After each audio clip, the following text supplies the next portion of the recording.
Good evening, everyone. My name is Alfonso Casal, and I'd like to welcome you here tonight on behalf of the Stalin Society of North America and the Center for Marxist Education. Just a few hours ago, in this very room, right about there, a group of comrades from all corners of the United States, of various Marxist-Leninist tendencies, of a number of different organizations, came together to form the Stalin Society of North America. This hall witnessed the founding Congress of the Stalin Society of North America.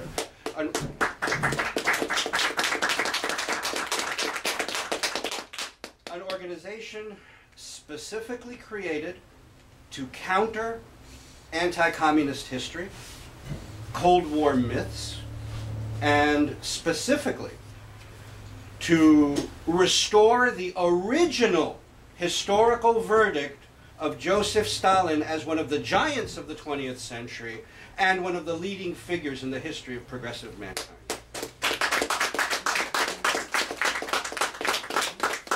From its inception, from the moment that we began to discuss the idea of creating a Stalin Society in the US and Canada, similar to the Stalin Society that's existed for 20 years in Britain, and the Stalin Society that exists in Pakistan, in India, and Tunisia. And by the way, I have to make a shout out to our British comrades and our Indian comrades and our Pakistani comrades who gave us invaluable aid and support in creating a Stalin Society on these shores.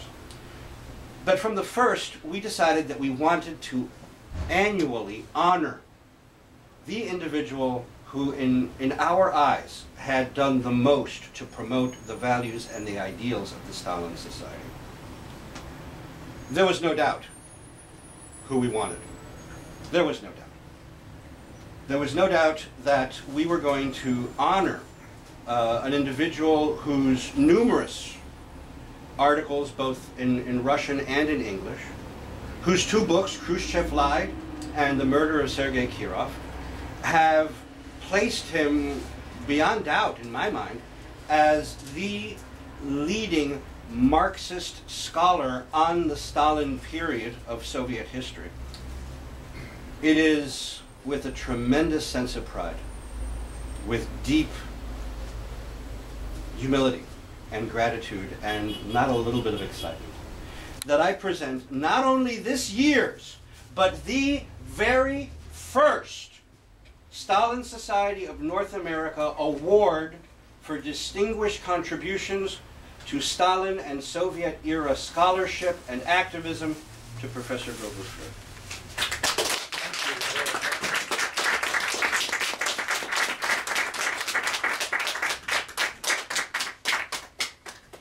Well, I feel very honored, and I'm even more than being honored. I'm glad to hear that the Stalin Society has been formed, and that you're going to begin to contribute to the job of restoring historical truth, because that's what we're all about, right? Stalin himself was very clear on these issues.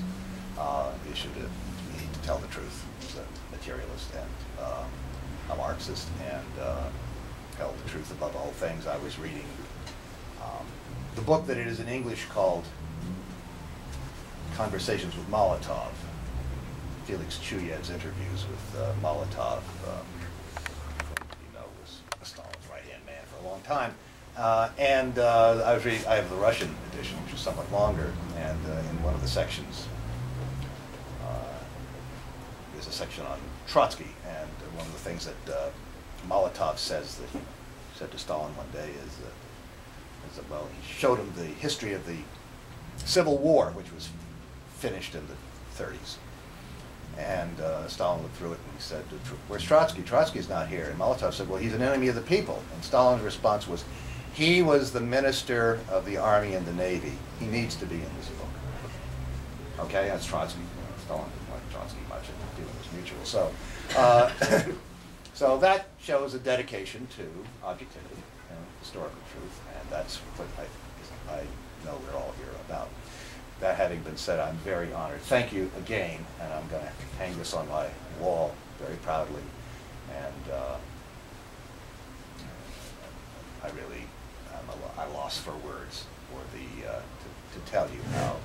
this means to me. When you do the kind of research that I do, as I'm sure you all know, you come in for a lot of attacks and criticisms and so forth, a lot of brickbats, and nevertheless, it's important, and it's wonderful to know that there are people such as yourselves who value it, who are on the same side in the class war. So, thank you very much again.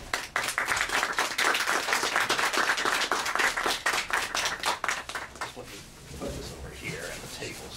So, while Grover prepares to actually present his talk, which I understand he has timed to 28 minutes and 32 seconds Whatever or something says, like that, 14 seconds. He's timed it, of course. I'll welcome you all to the Center for Marxist Education formally. My name's Joe Ramsey. I'm one of the volunteer organizers here at the CME. I have been involved just since the summer, like most of us. Actually, like Doug, who's been here all day keeping the site open for y'all. You know, we've really just been involved, most of us, some of us have been involved for decades, but most of us are quite new to the space, and we're always looking for new volunteers. We put on an array of educational events, and this space is open to anyone who's organizing kind of for against capitalism for the people, you know, in a kind of ecumenical spirit. So we hope that many of you will return to the space at some point. First, as a space organizer, Casey in the back was suggesting that we might, I might ask you to kind of fill in a little bit. We're anticipating, if present patterns continue to be, a few more stragglers, and there aren't that many more seats. We could bring out some more, but then it's going to kind of block the walkway. So if you do have a seat to your right, could you please fill in, not too much trouble, just so we make a little bit of space for late stragglers so we don't have to disrupt as much. Thank you very much for that. Room for more Stalinists. I want to point out a couple of things before I formally introduce Professor Furr. I'll try to keep the introduction very short, though, because I know many of you sound like you're pretty up on his work and scholarship and status in the field.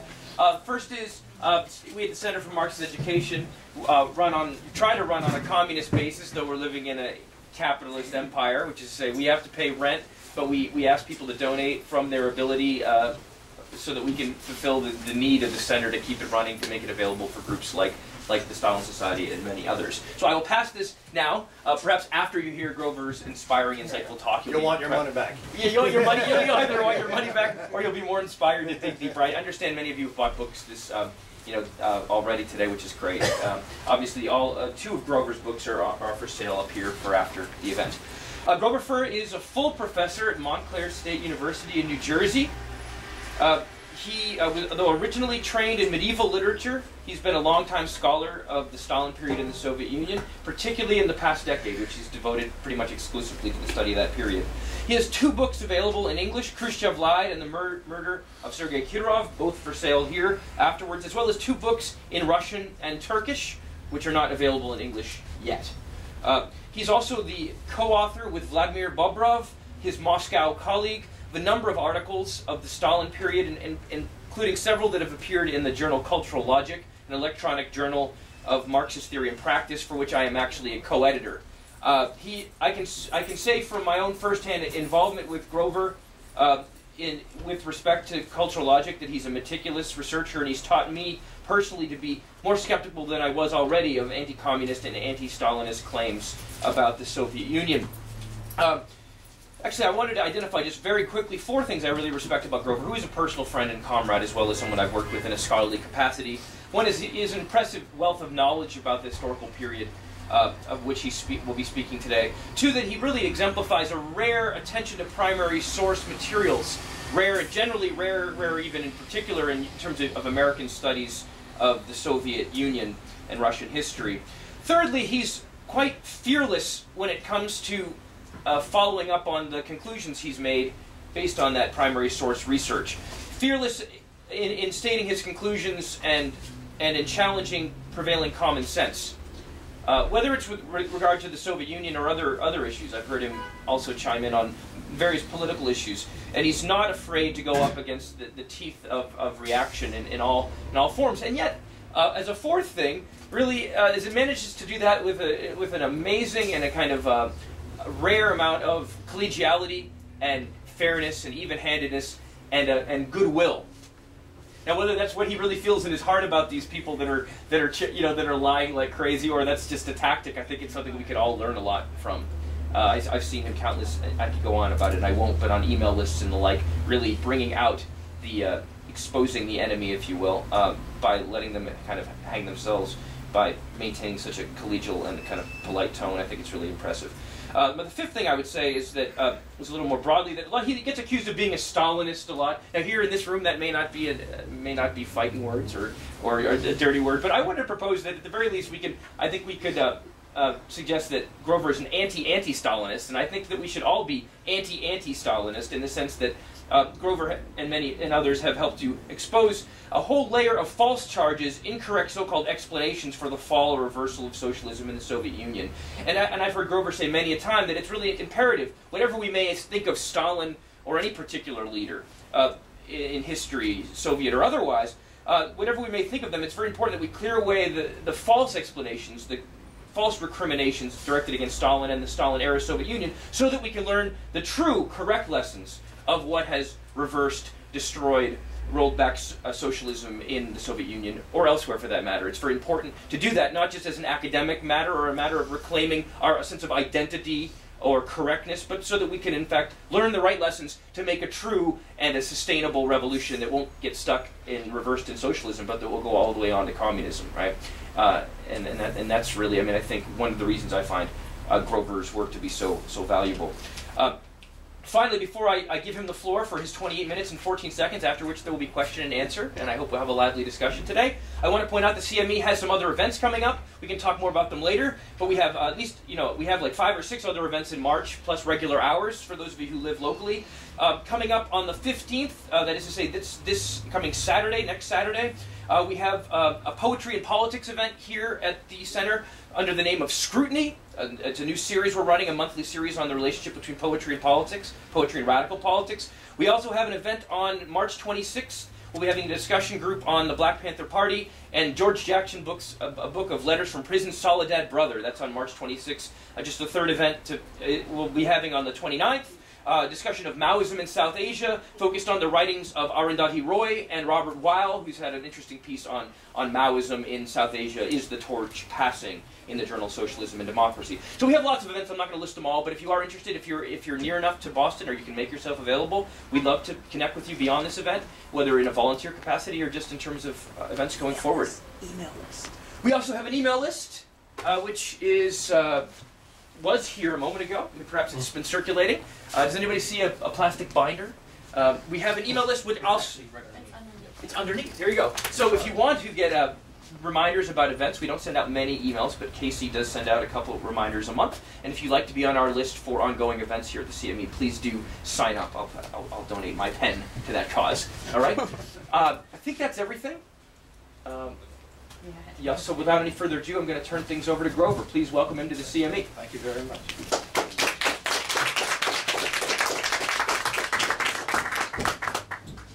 Thanks. Thanks, Joe.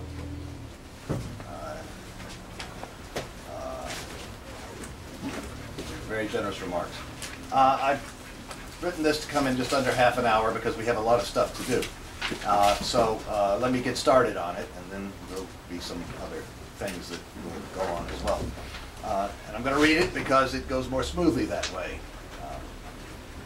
The history of the Soviet Union during the time of Joseph Stalin's leadership has been the subject of lies, forgeries, falsifications, and slanders since the 1920s. Since the end of the Soviet Union in 1991, a great many primary documents from formerly closed Soviet archives have been published. This evidence permits us to see that the historical account of the Stalin period that we have all been taught and that has become general knowledge, that account is utterly false, a monstrous anti-communist falsification. Today, all post-Soviet states, plus those of the former Soviet bloc, are committed to strongly anti-communist and especially anti-Stalin versions of history. This anti-Stalinism is necessary to justify their super-exploitative policies towards their own working classes and the history of racism, fascism, Nazi collaboration, and mass murder by the so-called nationalists whom they uphold as heroes. This is understandable. Why shouldn't capitalists, fascists, racists, crypto-Nazis, and right-wing nationalists lie about the history of the communist movement? logical. But this demonized and completely false version of the Stalin years has been uncritically swallowed by the left as well. I should put left in quotation marks, but you know. This prevents us from understanding what really happened in the Soviet Union, and so from learning from the Soviet experience, positive and negative. Today I'm going to report briefly on recent research of my own on 8 issues in Soviet history of the 1930s, the Stalin period. They illustrate how false the prevailing construction of the Stalin period of Soviet history is. Others, especially in Russia, are also working along similar lines, and I call this talk The Continuing Revolution in Stalin-era Soviet History. 1. So, 8 points. First point, Stalin and democracy. In 2005, I published a long 2-part article entitled Stalin and the Struggle for Democratic Reform and Cultural Logic.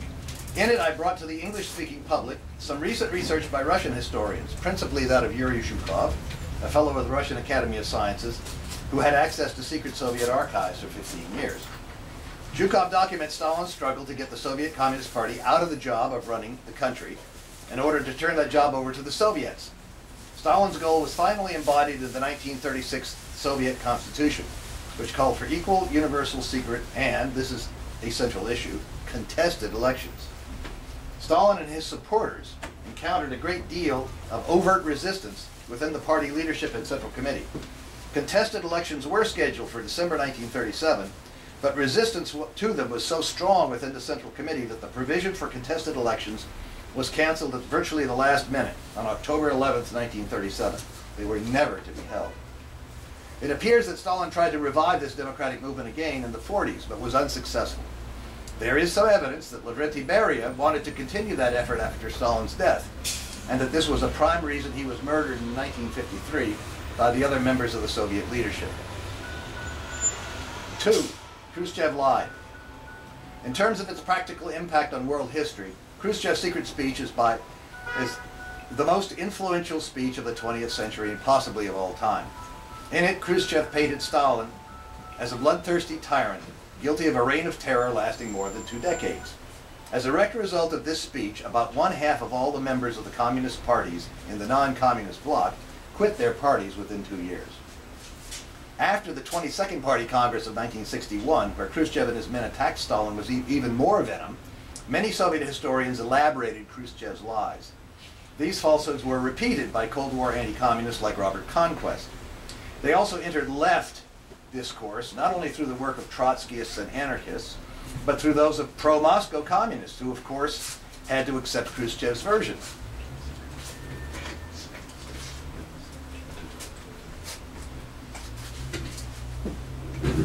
During 2005, I researched and wrote the book Khrushchev Lied.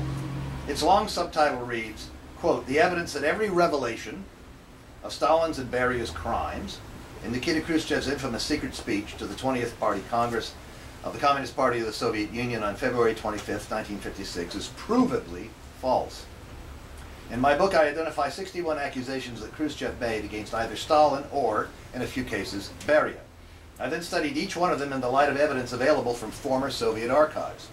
To my own surprise, I found that 60 of the 61 accusations are provably, demonstrably false. About the other one, which is a minor one, it's not clear one way or the other. Few people today read this speech, full of references to people and events, few of which non-specialists have ever heard of. But everybody has heard about it. Everyone assumes that Khrushchev really did reveal crimes of Stalin.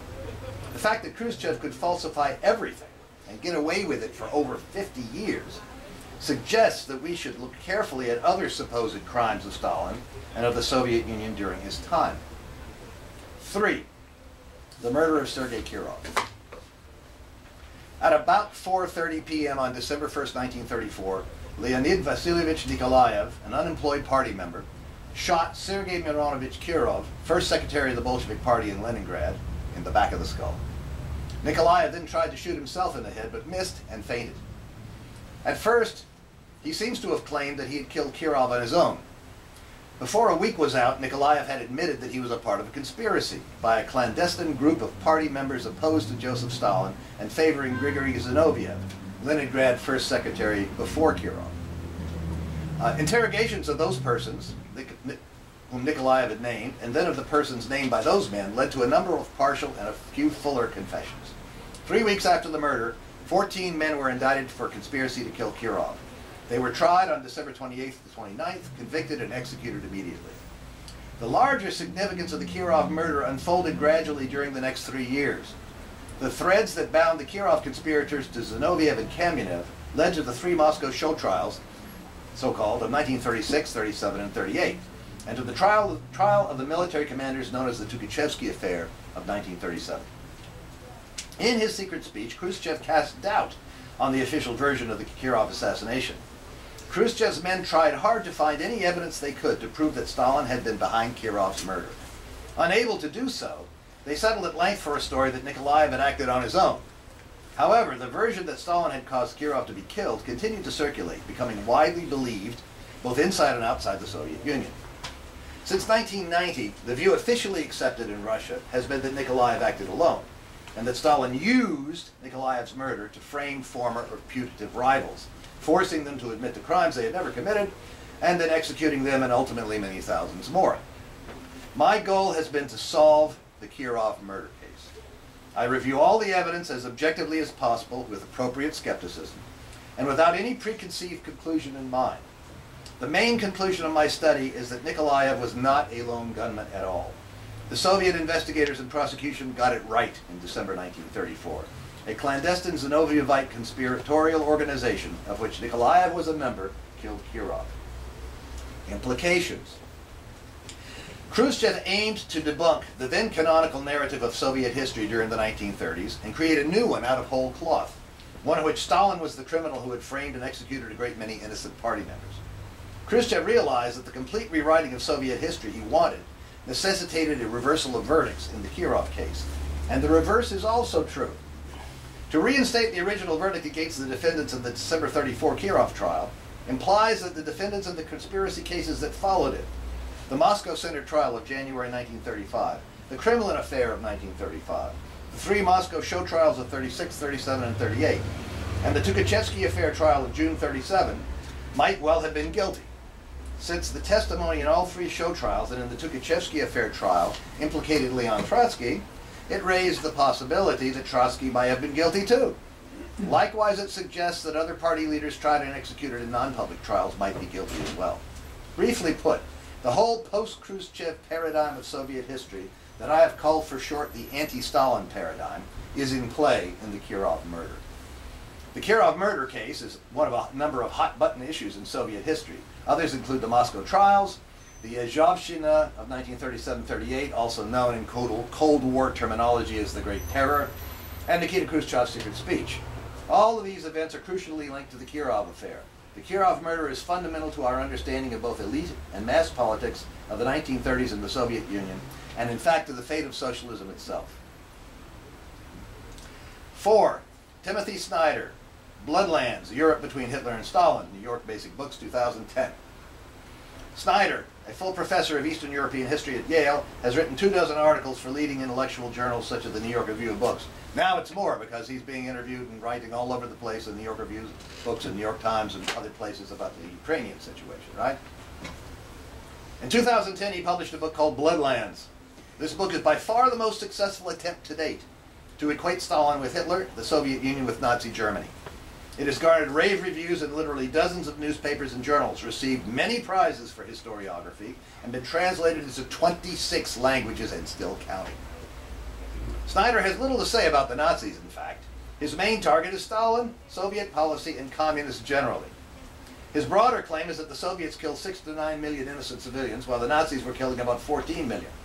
Snyder finds parallels between Soviet and Nazi crimes at every turn.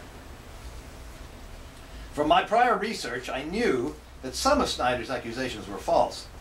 So I spent a whole year, actually now it's closer to 2 years, methodically checking every single footnote, every reference to anything that could be construed as a crime by Stalin, the Soviet Union, or pro-Soviet communists, and he claims in Snyder's book.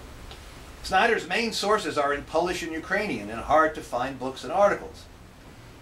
So I had to study Polish and Ukrainian. I found that every single crime Snyder alleges is false, a fabrication. Snyder very often deliberately lies about what his sources say. More often, he cites anti-communist Polish and Ukrainian secondary sources that do the lying for him. Once again, not a single accusation holds up. Surprising but true. The significance of this wholesale falsification is important. For one thing, Snyder's book is now widely quoted as an authority. Snyder said it in Bloodlands, so it's established as a fact. But the broader significance of Snyder's wholesale lying and falsifying is as follows. Snyder had a team of very anti-communist Polish and Ukrainian nationalist researchers to help him. It is their work which he is basically retailing to an English-speaking audience. Snyder himself has spent many years researching Eastern Europe between the world wars. And yet, Snyder cannot find a single genuine crime by the Soviet Union, Stalin, or even by pro-communist groups. Surely this team of dedicated anti-communists, armed with the support of their post-Soviet states, access to archives, and knowledge of all the Eastern European languages, surely they would identify some real crimes of Stalin or the Soviet Union, if such existed. This constitutes the best evidence we are ever likely to have that there were no such crimes. My book on Snyder's Bloodlands, tentatively entitled Blood Lies, will be published this year in both English and Russian, or at least I have the contract in Russian. 5. The Yezhovshchina, or Great Terror, of 37-38. Since my two-part essay, Stalin and the Struggle for Democratic Reform, was written in 2004 and 2005, a great deal more evidence has been published concerning the opposition, the Moscow trials, the military purges, and the subsequent Great Terror. Actually, the Yezhovshchina, but it's often called the Great Terror after the title of an extremely dishonest book by Robert Conquest, which was first published in 1968. The newly available evidence confirms the following conclusions. Point. The defendants at the Moscow trials of August 36, January 37, and March 38 were guilty of at least those crimes to which they confessed. A bloc of Rights and Trotskyites did indeed exist.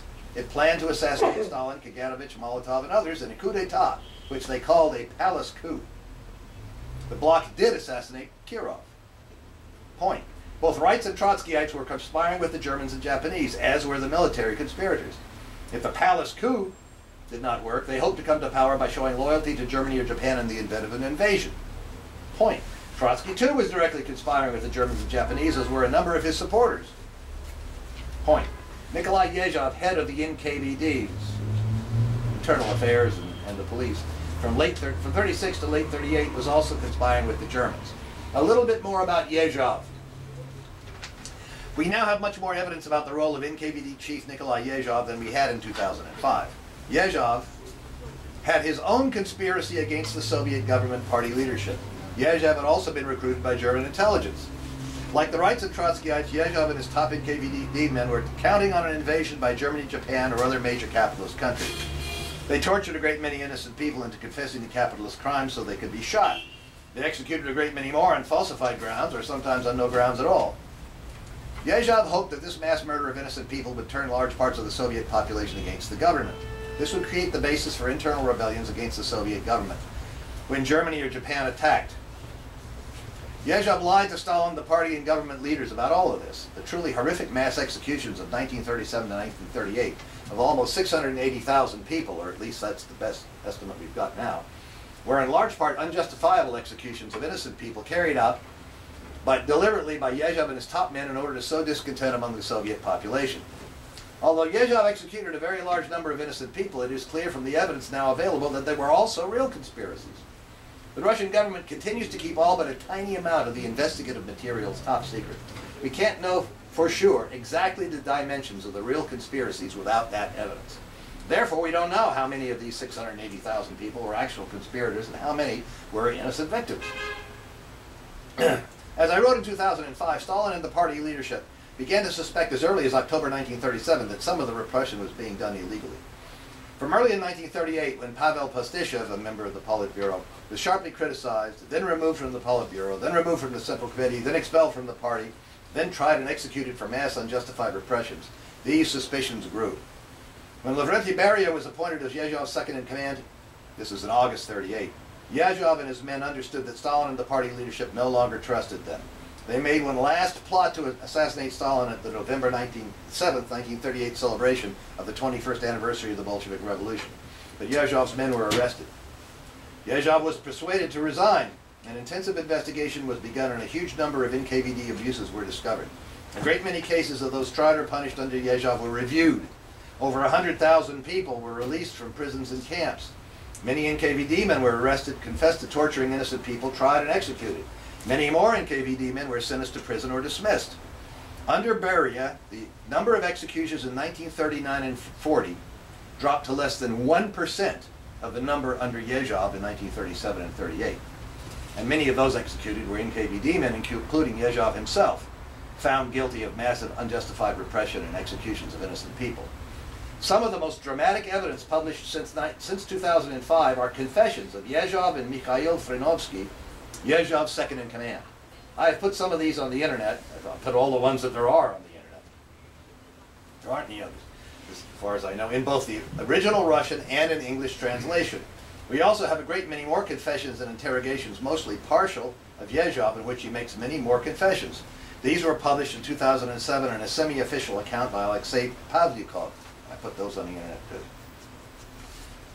One interesting aspect of this is that Nikolai Bukharin, leading name among the rightists and one of its leaders, knew about the Yezhovshchina as it was happening and praised it in a letter to Stalin that he wrote from prison, which has been published. It gets even better. Bukharin knew that Yezhov was a member of the rightist conspiracy, as he himself was. No doubt this is why he welcomed Yezhov's appointment as head of the NKVD, a view recorded by his widow in her memoirs. She wrote her memoirs and published in 1989. In his first confession, in his now famous letter to Stalin of December 10th, 1937, and at his trial in March 38, Bukharin claimed that he had completely disarmed and told everything he knew. But now we can prove that this was a lie. Bukharin knew that Yezhov was a leading member of the rightist conspiracy, but he didn't inform on it. According to Mikhail Frenovsky, Yezhov's right-hand man, Yezhov probably promised to see that he would, to Bukharin, that he would not be executed if he did not mention his own, Yezhov's, participation. That's in Frenovsky's confession of April 11th, 1939, which I have online in both languages. If Bukharin had told the truth, if he had in fact informed on Yezhov, Yezhov's mass murders could have been stopped in their tracks. The lives of hundreds of thousands of innocent people could have been saved. But Bukharin remained true to his fellow conspirators. He went to execution, an execution he swore in his appeal he deserved 10 times over without revealing Yezhov's participation in the conspiracy. This point cannot be stressed too much. The blood of the hundreds of thousands of innocent persons slaughtered by Yezhov and his men during 37-38 are in Bukharin's hands. Objectivity and evidence. I agree with historian Jeffrey Roberts when he says, quote, "In the last 15 years or so, an enormous amount of new material on Stalin has become available from Russian archives. I should make it clear that as a historian I have a strong orientation to telling the truth about the past, no matter how uncomfortable or unpalatable the conclusions may be. I do not think that there is a dilemma. You just tell the truth as you see it." End quote. The conclusions I have reached about the Yezhovshchina will be unacceptable to ideologically motivated people. I have not reached these conclusions out of any desire to apologize for the policies of Stalin or the Soviet government. I believe these conclusions to be the only objective ones possible based upon the available evidence. I make no claim that the Soviet leadership was free from error. Stalin's vision of a socialism leading to communism was obviously faulty in that it did not come to pass. During Stalin's time, as during the short period of Lenin's leadership, the Soviets made a great many errors. Error is, of course, inevitable in all human endeavor.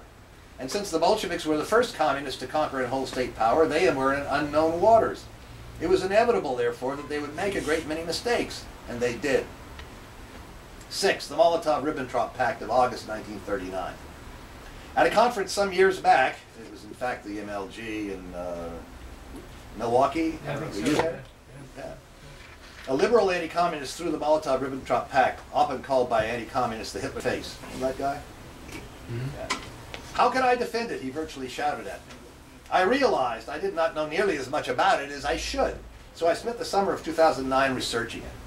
The result is a monograph-sized article entitled, quote, this is the title, not a very sexy title, but it's the title. "Did the Soviet Union invade Poland in September 1939?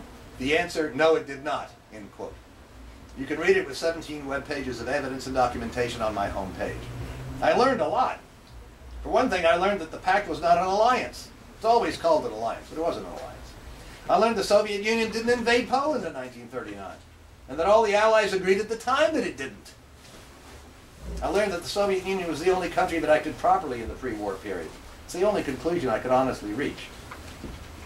7, the Katen massacre. In April 1943, Nazi German authorities claimed that they had discovered thousands of bodies of Polish officers shot by Soviet officials in 1940 near the Katen forest near Smolensk in western Russia. The Nazi propaganda machine organized a huge campaign around this alleged discovery. After the Soviet victory at Stalingrad in February 1943, it was obvious to everyone that, unless something happened to split the Allies, Germany would inevitably lose the war. The Nazis' obvious aim was to drive a wedge between the Western Allies and the Soviet Union. The Soviet government headed by Joseph Stalin vigorously denied the German charge. When the Polish government in exile, always ferociously anti-communist and anti-Russian, collaborated with the Nazi propaganda effort, the Soviet government broke diplomatic relations with it. During the Cold War, the Western capitalist countries supported the Nazi version, now promoted by the anti-communist Poles. The Soviet Union and its allies continued to blame the Germans until in 1990 to 1992. Mikhail Gorbachev and Boris Yeltsin stated that the Soviet Union under Joseph Stalin had indeed shot the Poles. Fast forward. At the beginning of 2013, a year ago, I learned about archaeological findings at a German mass murder site in Ukraine. As I have been following the dispute over the Katen massacre for many years, I soon recognized the implications of these findings. They provide material evidence that the Soviet Union could not have shot the 14,800 or 22,000 or whatever number of Polish officers who were POWs in 1940. My article, The Official Version of the Katen Massacre Disproven, is in the July 2013 issue of Socialism and Democracy. I have brought some copies for those of you who are interested. They cost me $3 a piece. The discoveries in the mass graves at Volodymyr Volynski, Ukraine, constitute a lethal blow to the official version of the Katen massacre. This is something that should interest us all. Katen has been the most famous crime alleged against Stalin and the Soviet government. It has hitherto also been the crime most firmly grounded in documentary evidence. For example, it is unlike the alleged Holodomor, the supposed deliberate starvation by Stalin of millions of Ukrainians in the famine of 32-33, for which no evidence has ever been found. And I'm going to say something about that at the end. Katen is the keystone of contemporary right-wing Polish nationalism. Katen is also a key component of anti-Stalin, anti-Soviet, and anti-communist propaganda generally. Until now, it has been the best-known such alleged atrocity and by far the best documented one. Katen has been the best proven crime of Stalinism, and it's a lie. 8. Trotsky in the 1930s. Long before Khrushchev, Leon Trotsky was portraying Stalin as a bloodthirsty mass killer and the Moscow trials of the 1930s as fabrications. Trotsky was the first to use the term totalitarian to apply to both the Soviet Union and Nazi Germany, to yoke them together. Few people believed him until the 1950s. Then two things happened in the 50s. One was Khrushchev's secret speech. The second was Isaac Deutscher's 3-volume biography, especially the last volume, The Prophet Outcast, which actually came out in '62. On January 2nd, 1980, the Trotsky archives at Harvard were opened. During the 1980s and 90s, American historian Arch Getty and Pierre Brouet, at the time the foremost Trotskyist researcher in the world, discovered evidence that Trotsky had deliberately lied about his contacts with the Soviet oppositionists. Brouet never explored the implications of what he discovered. I have been studying all this. I mean, anybody could. It's out there. It will startle, even disturb many, to learn that it was not Stalin, but Trotsky who lied in his post-1934 writings. And he lied about pretty much everything having to do with the Soviet Union and Stalin. It was Trotsky who invented false stories about the Moscow trials during the 1930s. Trotsky lied in the Bulletin of the Opposition, that's his journal, to his followers. He lied big time to the Dewey Commission in 1937. All Trotsky biographers, let me say that again, all Trotsky biographers, both the sympathetic and the hostile, simply ignore all of this. I read them all. Believe me, you don't want to do that, but I did it. It is symptomatic of the impasse in which most of the left finds itself today, that the Trotskyists have ignored the evidence available for over 20 years now, that Trotsky's writings about Stalin and the Soviet Union during the 30s are deliberate falsehoods. This was discovered by Pierre Brouet back in the 1980s, and he was a Trotskyist scholar, but they ignore it. I'm currently writing a book on Trotsky during the 1930s. It should be published next year, 2015. Conclusion. In my view, the importance of all this new evidence and research lies mainly in proving the utter dishonesty of the mainstream accounts of Soviet history. Accounts that pass for the truth, not only among Cold War anti-communists, not only among Trotskyists, but also are the mainstream views on the left. To paraphrase the immortal words of Weird Al Yankovic, everything you think you know about the history of the Soviet Union during the Stalin years is wrong. I mean, I apply to you, most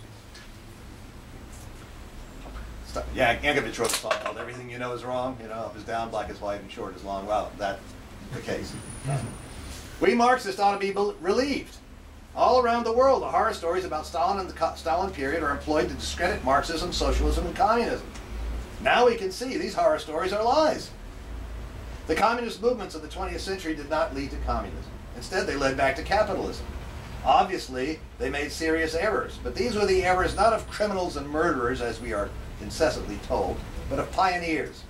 The Bolsheviks were blazing an unmarked trail, going where no man had gone before. In this sense, then, these are not even errors, but part of the process of learning how to build communism. Mankind learns by trial and error. But we who come after them must carefully study what they did. We will never discover what those errors were, or what the Bolsheviks did that was right, correct, admirable, and worthy of imitation, unless we know what really did happen. A new and better communist movement can only be built upon a sound foundation of historical truth, not upon the sand of anti-communist lies. I am glad to be playing a small part in the effort to uncover this true history. My new book on the cure of murder and how its solution not only exposes anti-communist lies, but shows that the Moscow trials were honest, the conspiracies alleged in the real, is on sale here for $20. I've also brought some copies of my 2011 book, Khrushchev Lied, in which I expose in detail the lies and falsehoods in Khrushchev's infamous secret speech. I've also brought some copies of the article in which I show the Katen massacre story has been disproved. They cost me $3 a piece to print. I hope you'll give me $3 for a copy. If you can't, however, let me know and I'll give you one for free. It's worth studying, not only for the results, but also just to see how they do it, how false anti-communist, anti-Stalin, anti-Soviet stories get built up, get constructed and built up to the point whereby they are almost universally accepted and virtually never questioned. Thank you.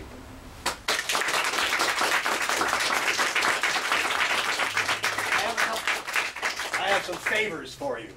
I have a couple of things to hand out to you. Could you please pass these out? This first set of handouts, I hope I have enough, these are web pages illustrating the 8, maybe you could just hand out that. Web pages for the research that I referred to, the 8 points that I discussed in my talk. Okay, I've written about this material, and these are web pages where you can go and read the research on it if you're interested, do that. Now, concerning my books, I have something else too. Thank you for handing that around. That's great. I got more stuff for you to hand out. I have a letter here, and I'm going to tell you what it's all about. Here, could you hand this? No, hand these out. Thanks. I'm passing out, Joe and this other gentleman here are passing out, they've got it, first row's got it. This is a letter in which I urge you to go to your library, public, university, college, any library, and try to get your library to acquire these books and put them in their collection. And the reason is, as I explain in this letter, that it's actually more important, or it's important in a different way to get these books into libraries than it is for you all and others to buy them individually. If I sell 1,000 copies of these books, and they all sit on some individual's bookshelf, well, then those 1,000 people have read it, hopefully, and they know something. But it basically doesn't exist for the rest of the world. Students and workers and people interested in Soviet history will not have access to them. They will only have access to them if this gets into libraries. That's the case. So, I then have these flyers, and Joe, don't give up yet. I got some more flyers for you to hand out. There's extra of those two if anybody didn't get Yeah, them. I've got flyers, one flyer for each of these books, one for the Khrushchev book and one for the Kirov book.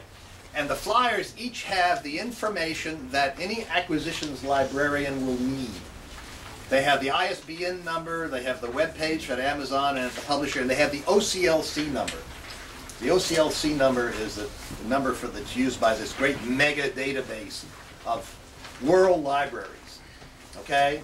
And when a book is acquired, the acquiring librarian has to, cataloger has to look and see if it's on OCLC. And if it isn't, they have to go through a complicated rigmarole of entering it in OCLC. But these books are already in OCLC, so they can just type in this number and check. They know how to do that. So this is the information they need. Now let me just say, and here, could you hand this one out? This is Khrushchev Live. It isn't going to work probably if you mail it in or call them up. It's going to work, if at all, if you go in person and ask to speak to the acquisitions librarian and leave this material, not the letter, but the brochure, the leaflet with them.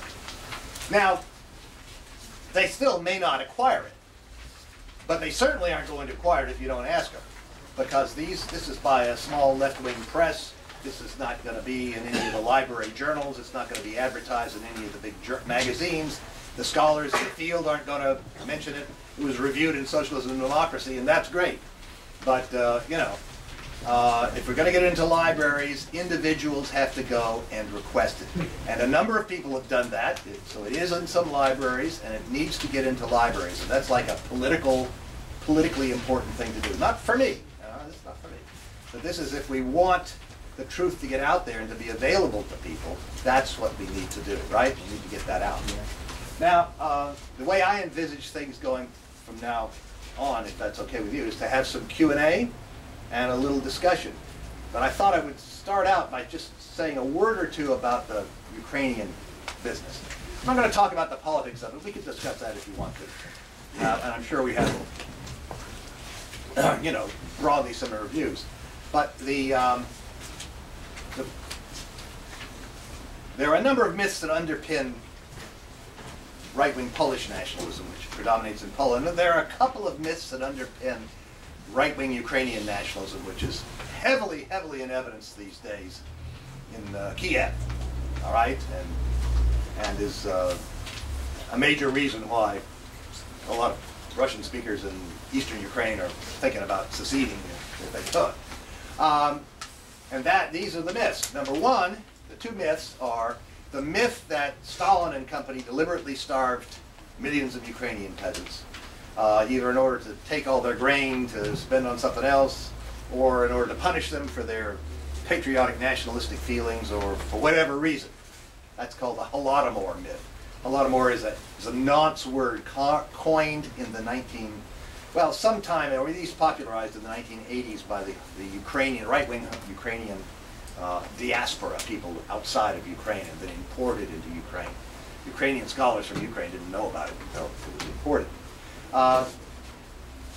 And secondly is the myth about the Ukrainian insurgent army, the organization of Ukrainian nationalists who fought on the side of the Nazis in World War II. They were patriots, they were nationalists. So nationalism justifies everything, right? Of course, Hitler was a nationalist, right? When the defendants who were executed after the Nuremberg trials went to their executions, almost all of them said, I did it all for Germany, I did it all for Germany. Right? So nationalism, they think nationalism excuses what they did. But that's the second part. But let me just say a word or two about the Holodomor business. I'm writing a book to refute, as I mentioned, Timothy Snyder's book, Bloodlands, and a big part of his book is his acceptance of the deliberate starvation story. And of course, it kind of has to do that, because if you're going to equate, or even bring equate the Soviet Union with Nazi Germany, or even bring it close to Nazi Germany, you have to come up with millions of victims, right? Because you need millions of victims. So the only place to get millions of victims is in this famine. So therefore, that's where the millions of victims are going to come from. Therefore, it's very important ideologically that Stalin had, deliberately killed all these people. Well, there is some good research about this. It's not all that easy to find, but I'm writing a narrative to go in before my analysis in front of the chapter in which I analyze Snyder's research and show how false it is. And I'm using the writing of the research of a guy named Mark Tauber, who's a professor at the University of West Virginia University, who's a straight arrow as you could ever meet. He's not a leftist of any kind. He's certainly no lover of Stalin or communism or anything like that. But he's one of these historians who was taught in graduate school that you're supposed to find out the truth and look at the evidence and tell it like it is, and that's what he does. And his research shows that not only was this famine not deliberately caused, but that the Soviet government, through collectivization and also through providing aid, successfully organized the population and saved many people from dying in this famine. And then he goes on to say that collectivization, far from being some sort of abuse of the peasants, was actually a real reform that stopped future famines. And, if this was coming from a leftist, it would be very, many people would be suspicious of it. But his research he's right out there. His research shows this, and he's not afraid to publish it, and is disgusted that others don't, for political reasons, try to shade the truth or even just lie directly about it. In fact, he told me some time ago he had gotten a letter from a high school student in Ukraine who reads English. And she said, well, we have to do a paper on the Holodomor, on the famine. This is taught compulsorily to everybody in Ukraine. And I know I see your stuff, your articles, and could you help me? Could you send me some things to read? And he did. She read this material. She wrote her paper, and she wrote him back and said, my teacher failed me. Failed me. And he said this to me. He said, he failed me. He said, my teacher told me you can't use Mark Tauber's work. He's a communist Jew. So, of course, Tauber is not a communist by any stretch of the imagination, but he is Jewish somewhere or other, So this is the kind of stuff that's going on, this construction of these horror stories and lies, so my next book goes into disproving that and other falsehoods that are in Timothy Snyder's book, and that'll be out sometime later this year, right, George? Should be out in the next 3 or 4 months, and we will all get to know about that. So, okay, maybe we could have some, I guess it's questions and answers, or remarks, or whatever. First, I have a question, just space-wise. When people like another window open, kind of hot here. I know. So I'm going to do that while people are thinking. Okay, so this one's up as far as we go. Watch out, there's a poster. No Q&A? Yep, yes, sir? Regarding the Ukrainian situation, yep. A lot of left communists, anarchists, and such would say that the Bolsheviks betrayed the revolution when they invaded Ukraine to end their territory.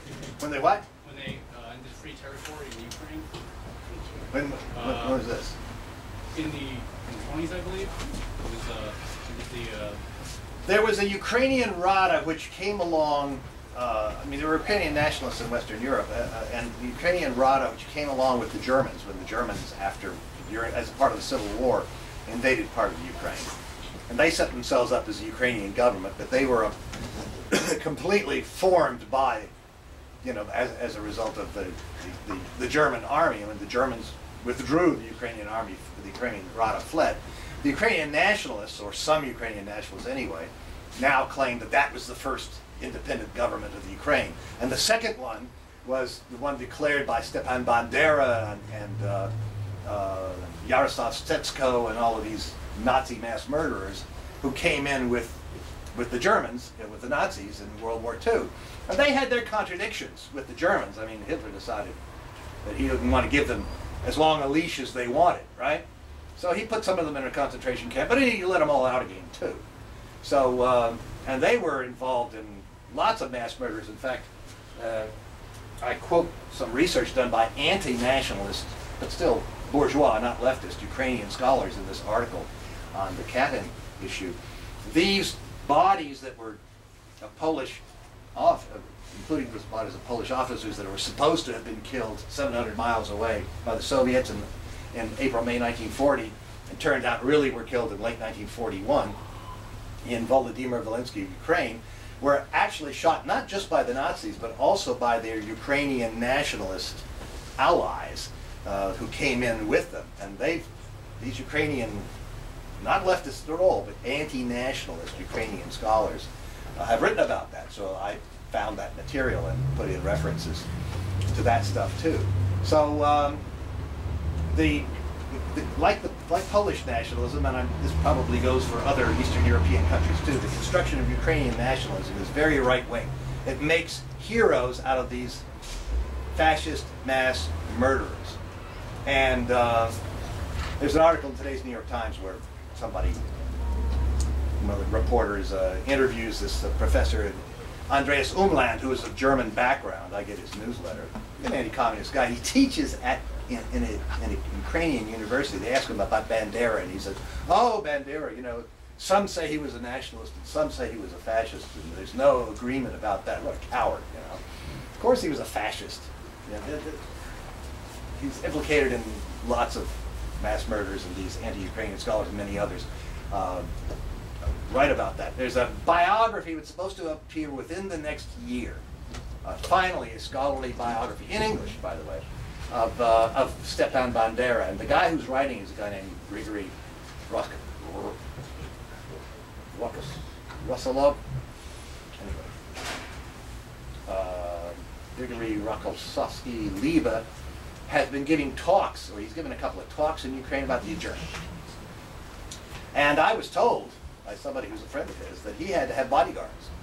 The Ukrainian right wing was going to attack his talks because he's attacking their hero. And there are streets named after him in western Ukraine and statues to him. And then in eastern Ukraine there are monuments to the victims of the Ukrainian nationalists. So this is a big split. Ukraine is very seriously split, and we can see that kind of thing going on now.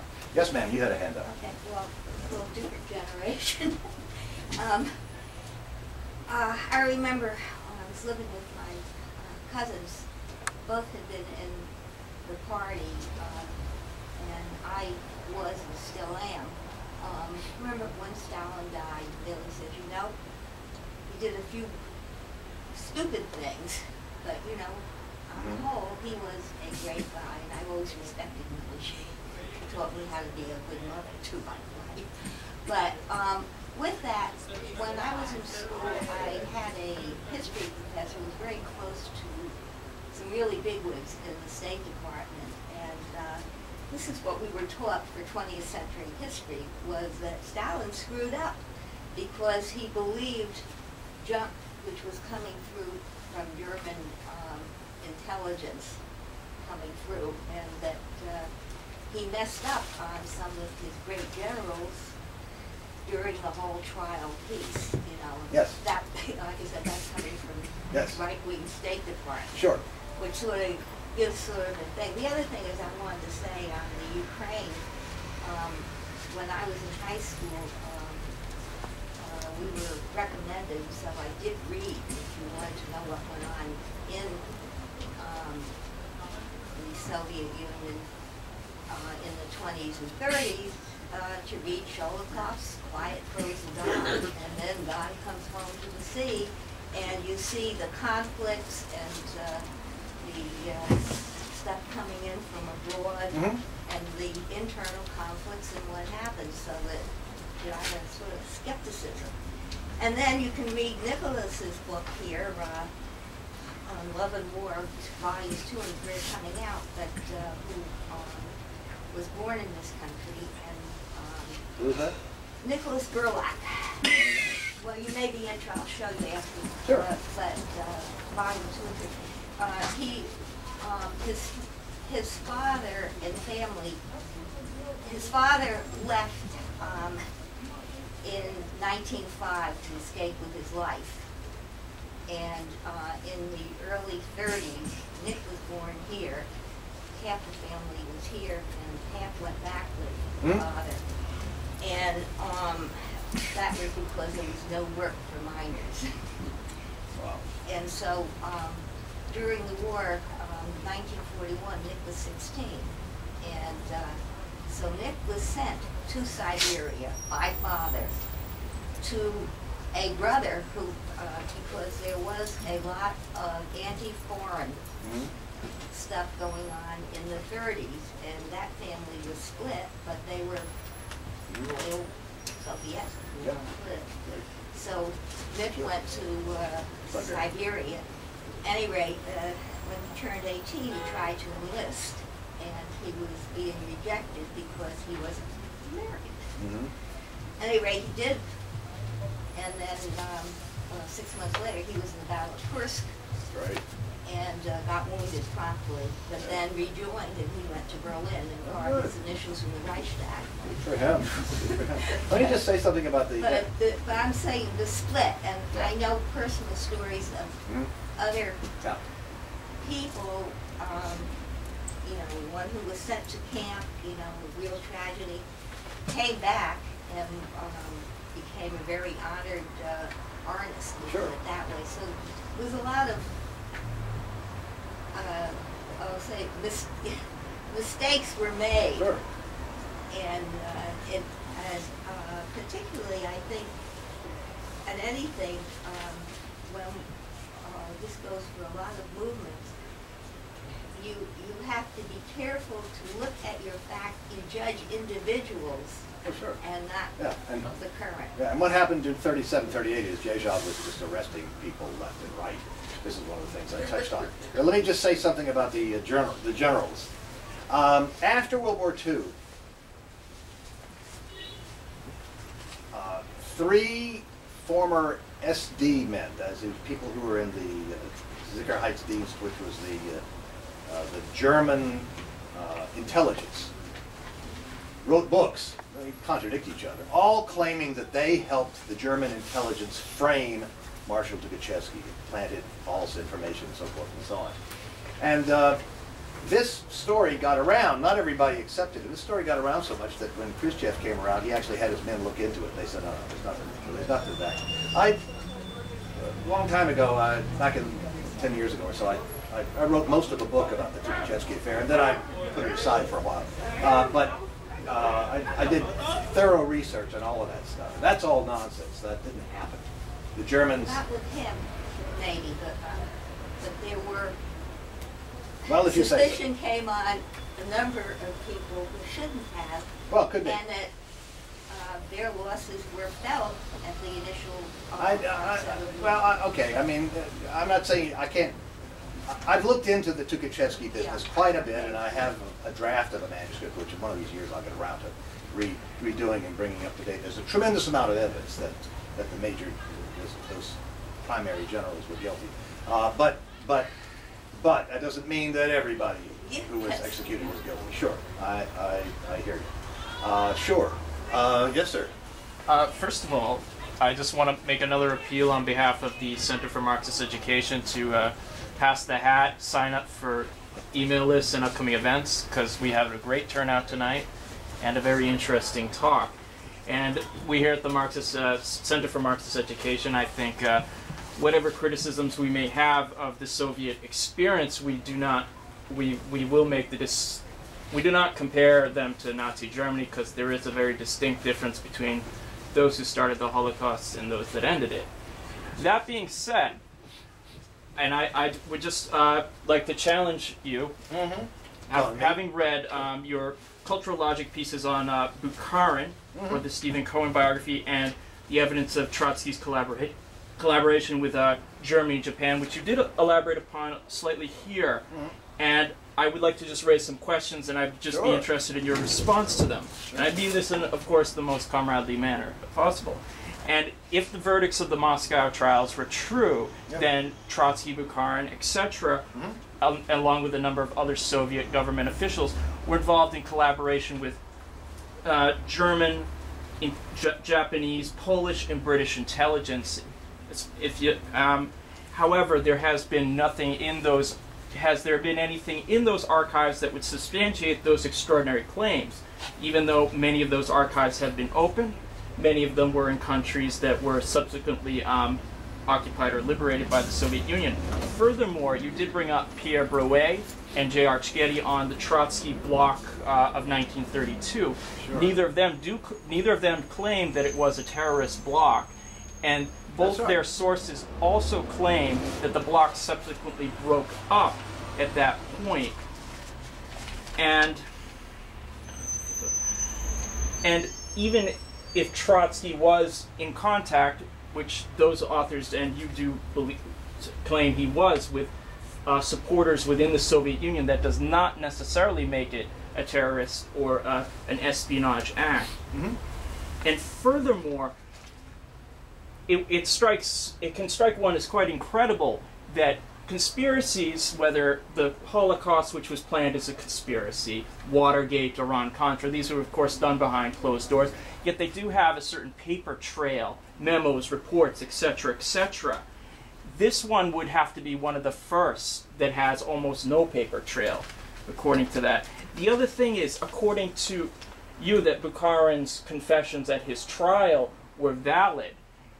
And you also said, but it's also true that during that trial, he denied various acts of espionage and criminal activity. And during the closing statement, the prosecutor general said Bukharin does deny his guilt here, and he does run from it as the devil from incense. Mm-hmm. And you were quite correct that Bukharin was not tortured, but nor does Stephen Cohen actually claim that in his biography, at least the edition I currently have. Right. And I was just wondering how you'd respond to some of these points. Sure. If you just go back to the first one, I'd be glad to do it briefly. I'm sorry, I just read Doug's notes, but he does claim that it was the threat to his family that made him confess, right? That's correct. So I read Doug's draft of this with these comments, so that's why I just wanted to... Thank you. So you wanted to the first point was dealing with archives in like Germany, Japan, Poland, Britain, etc. Oh, about in terms of the conspiracy. About the Tukhachevsky affair? This was I more read the 1938 trial transcript when they did list some of the countries. So which archives? I mean, which case are you talking about? I'm talking about the Bukharin trial essentially here. But Bukharin? Bukharin wasn't charged with being a spy, and he wasn't a spy. So I'm not trying to evade your question. No. I mean, there wouldn't be any record anywhere that he was a German spy, because he wasn't a German spy.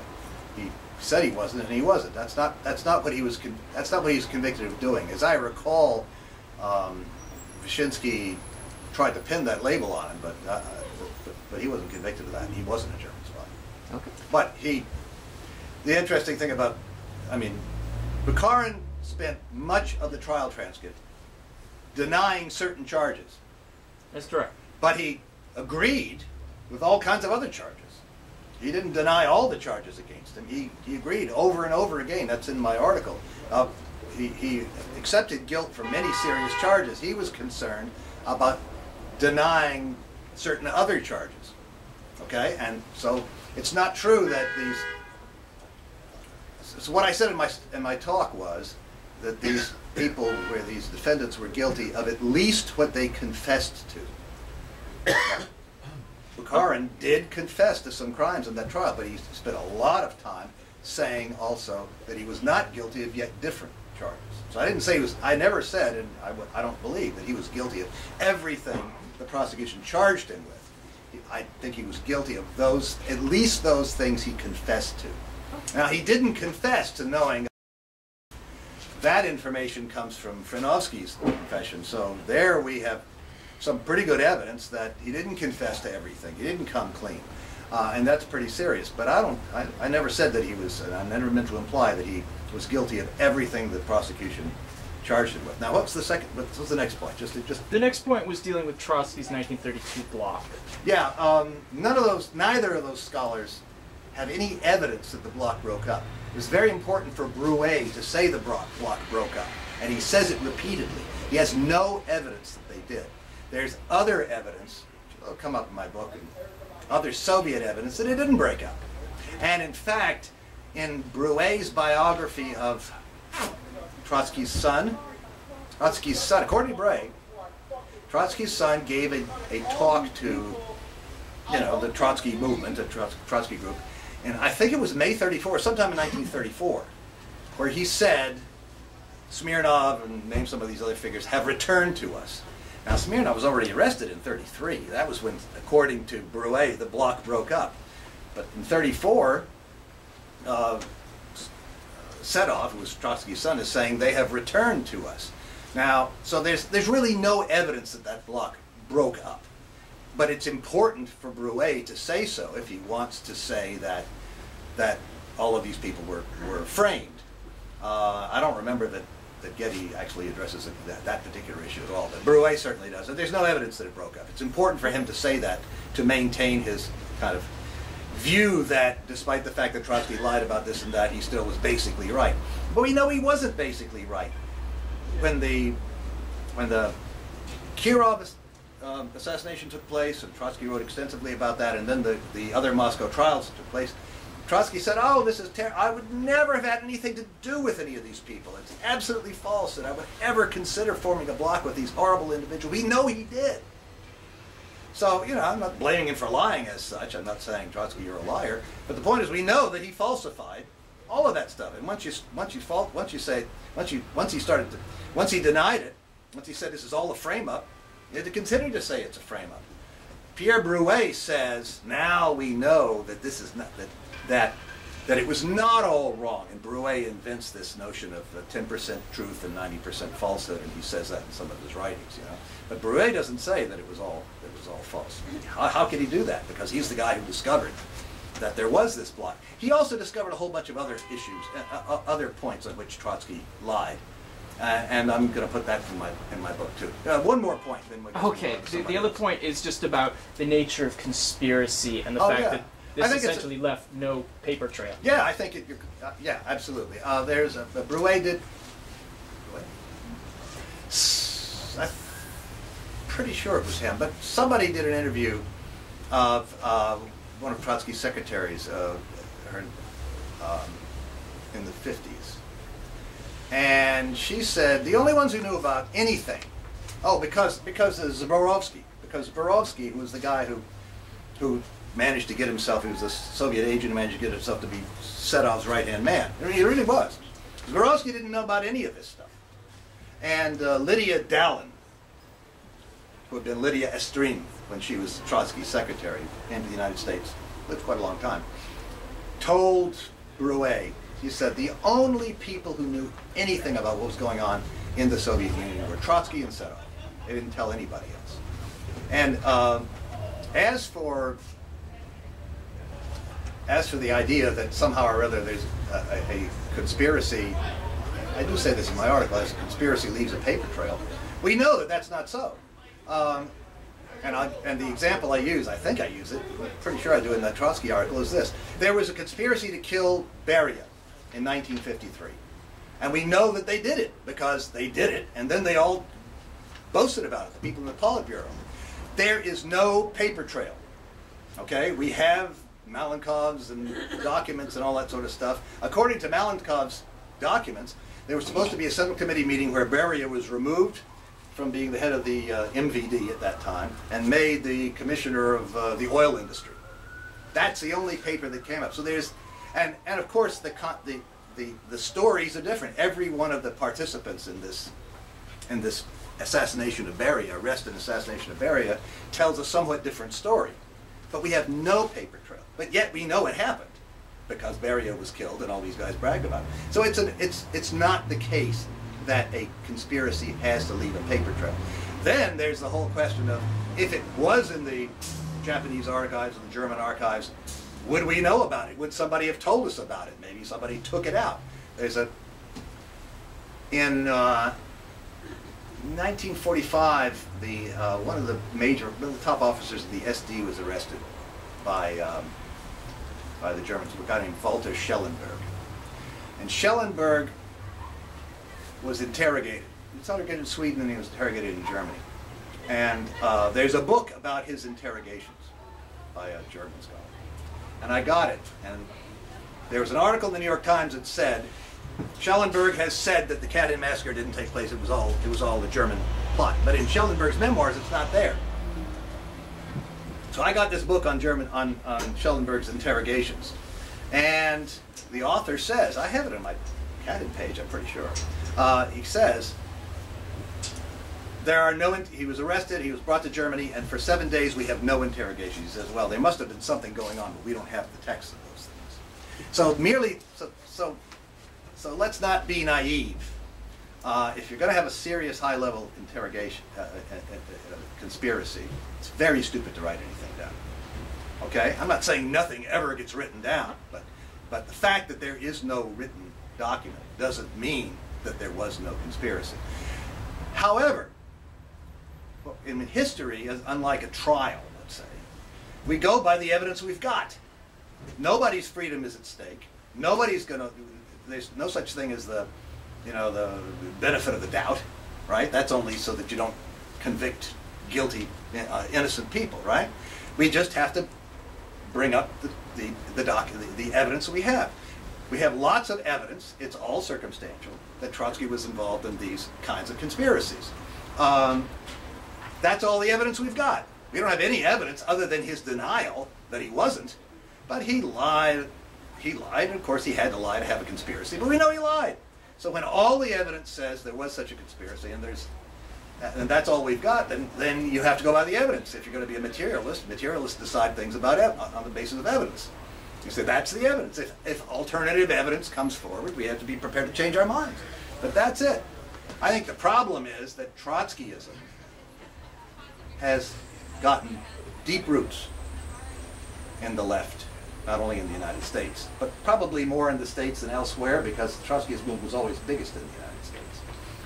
And so people say, oh, I find that hard to believe. Well, but the fact that you find something hard to believe is not evidence. It's just that you find it. It's a statement about yourself. It's not a statement about the fact at hand. So but there's a lot of resistance to not only this, but to the whole idea that we could have been so misinformed, that Stalin could have been so lied about. People believe where there's smoke, there's fire. You know? Maybe it's got to be a little fire. Maybe it's not a big fire, but it's got to be a little fire in there. If they say Stalin was a bad guy, he must have been at least a little bit of a nasty guy. You know? The other metaphor, smoke this fire, is if you throw enough mud, some of it will stick. Right? The Soviets and Stalin, the people have been throwing mud at him, and people many people have a tough time believing. I have a tough time believing that it's all false. If you read the introduction to my book on Khrushchev, I said, I thought I was going to write a nice little article. I'm going to investigate, this is back in 2004. I'm going to write a nice little article on Khrushchev's speech. I'm pretty sure I can prove that 3 or 4 or 5 of the things he said were false. It could be a nice little article. Everybody's going to say, oh, that's great, Grover, you did a great job. You know, you proved that you did this thing. So I started to do it, and then one thing led to another, and by God, it all turned out to be false. And as I say in the introduction to that book, I'm not going to read it to you, I said I knew this was going to cause me a problem. Because people will be willing to believe that Khrushchev may have shaded the truth, or lied about this, or lied about this, or lied about 2 or 3 things, or maybe 10% of his speech, 15% is a lie. But if I say it's all a lie, they're going to say, oh, Grover, there you go again. It's all, you know, you're so one-sided. You know, life is all black and white to you. You're such an ideologue. You know? In other words, they're going to put it on me. That is, they're going to say it can't be. Can't be. So what was I supposed to do? You know? So that, but it is the case. He lied about everything. And that's the situation we live. It's sort of like Alice in Wonderland, man. We've been living in this fantasy world of, you know, anti-Stalin constructions for a very, very long time, and I have been as surprised as anybody that it is all false. That some of it was false, I was pretty sure, but that all of it, it's shocking. When I read that book. Me one more thing. I read that book a couple of years ago now by Bloodlines by Snyder. I said, well, you know, there's so much in here. I'm bound to find something that Stalin did that was false, and I'm going to find it, right? Because these guys are dedicated. These are dedicated anti-communists. They'll find it. they have the archives, they'll find it. Once again, nothing tracks down. Nothing. I track every single footnote down, whatever language it's in, nothing. And once again, people are going to read this, they're going to say, oh, there he goes again. You know, one-sided, ideological, you know, can't be true, so forth and so on. That's what's going to happen. That's the facts, as I see it, I'm telling you. Oh, thank you for discussing Yes, with me. Appreciate that. I think if there's anyone who's even more controversial, quote unquote, than Stalin, it's Beria. Sure. Because even folks who are supportive of Stalin are divided on Beria. Could you throw some light on the Beria affair? Well, that's a good question. I mean, I read all the biographies of Beria that were out at the time that I wrote the two-part article back in 2005. They're very interesting. There's lots of stuff. One of the most interesting of them is a book called, in Russian, Who Are You, Lavrentiy Beria?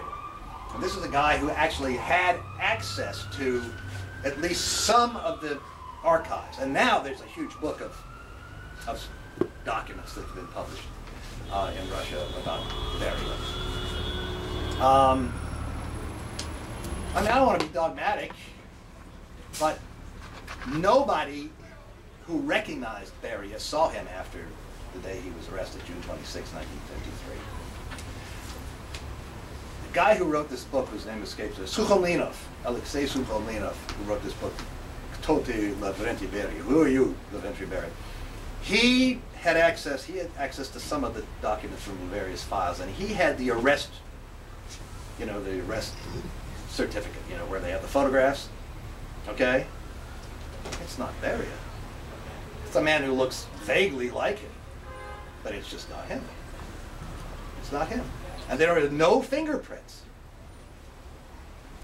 Now, if that's from the United States, we would say the man's dead, and they put a phony in his place. Because where are the fingerprints? Where's the photograph?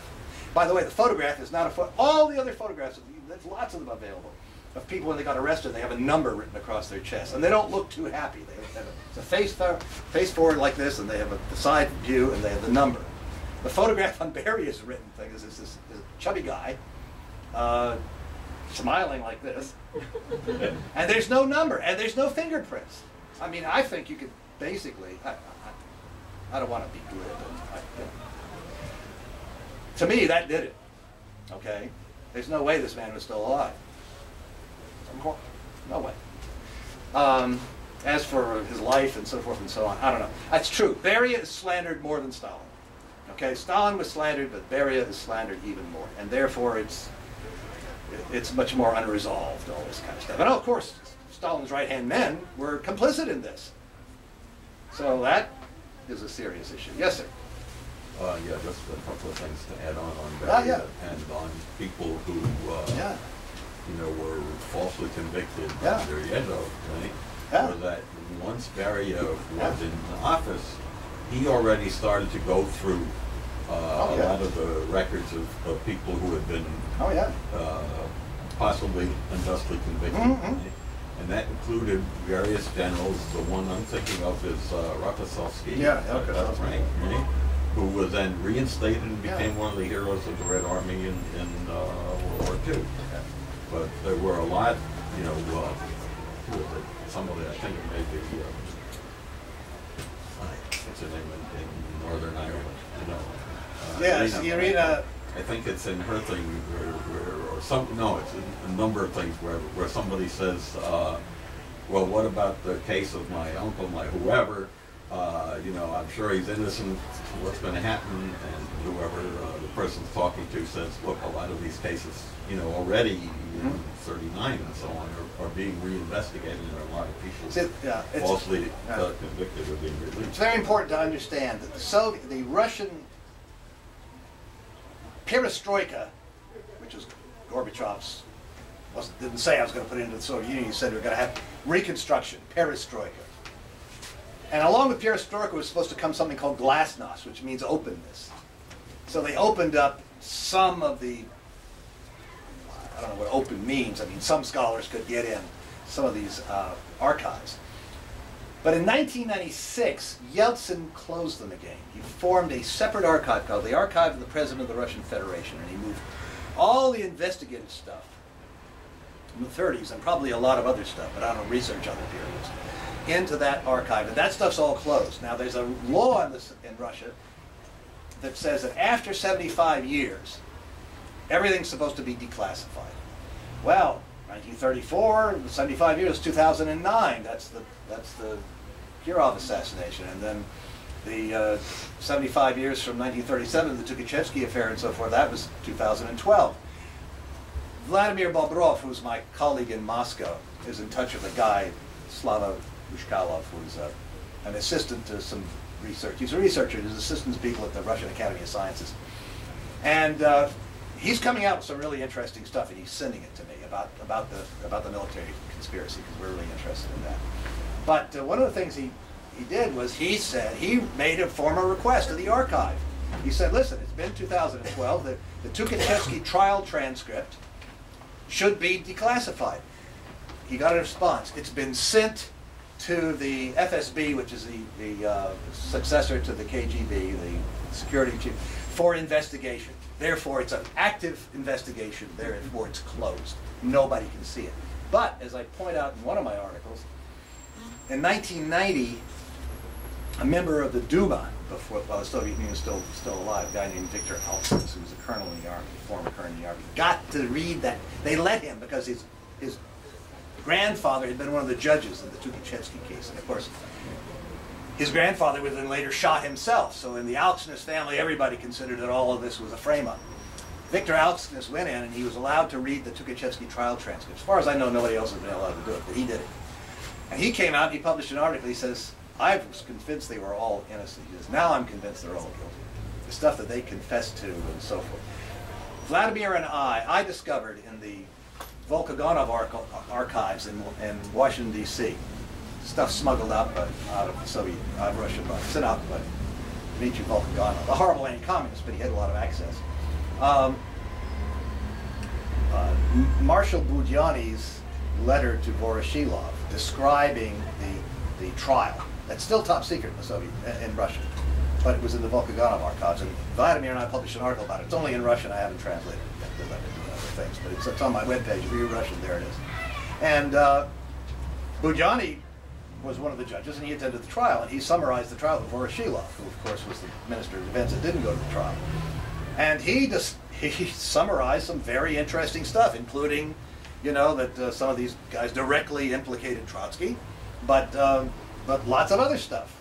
And they argued with each other, you know, yeah, that happened, no, it didn't happen quite that way, you weren't there, and so forth and so on. And he said there's no way that all of this stuff could have been stage managed. Budyani just took it for granted as all true. So there's a lot of evidence, and that's the kind of stuff you have. You know, everybody'd like a smoking gun. Everybody'd like a smoking gun, but that life isn't like that. Historical research isn't like that. The fun thing is, in fact, and important is piecing together the circumstantial evidence, putting it all together, forming the patterns. This is what investigators do anyway. This is how they nailed Nikolaev for Kirov's murder. If you read the book, you'll see how they did it. They were very clever. They kept him talking. Keep talking. Finally, he started to contradict himself, and he started to contradict himself, and then finally he started to, pieces of the truth started to come out. Then they concentrate on that. That's standard technique, you know, just keep on pushing. I don't know how long we're supposed to go on here. I would like to welcome, if others would like to buy the book, or the books, or the article here. I appreciate that. That'd be good. Yes, sir. Whatever problems the Soviet Union faced between members of the Communist Party, like Zinoviev, and all those were personal friends of... I can't quite hear you. They were all personal friends as immigrants of Lenin and Stalin. Who? And like Zinoviev, yeah, Stalin, I mean. And our understanding from overseas is that these people, in one way or another, contributed directly to the success of the Great October Socialist Revolution, and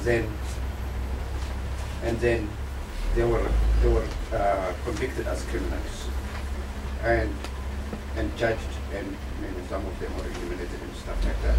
So, but the problem is always attributed to to problems between Stalin and these individuals.